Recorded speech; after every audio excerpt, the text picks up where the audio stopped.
So dynamic audio really includes everything that's going to go into a piece of interactive media, okay?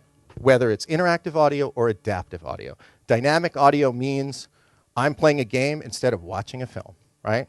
When I do something, it responds to me with a controller, with a chair that's made to interact with the game, with whatever that interface is, right? Dynamic.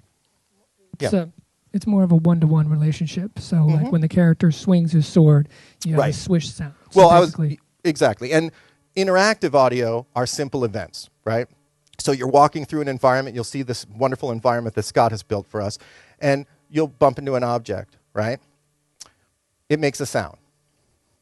It's interactive. You bump into it again. It makes a different sound. It's still interactive, right? You hear a piece of music, you're in a room. You go to the left instead of the right and you hear one piece of music, you come out of that room and you go back and you hear another piece of music. Absolutely interactive audio. But what we classify as adaptive audio, also sometimes called generative audio, is music and sound that's triggered by the engine, by the logic of the game, right? So, for example, a car racing game, okay?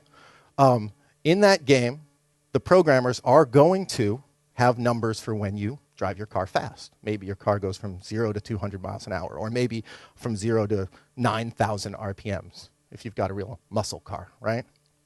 So those are numbers that the programmers all know about, right?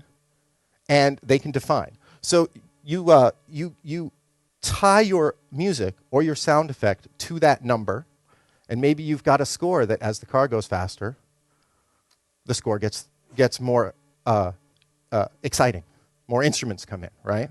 And as the car slows down, right? But it's tied to those numbers. Maybe the health of the player, right? Maybe it's tied to, I don't know. It's tied to you're in a balloon game, and the higher the balloon goes, the higher the pitch goes.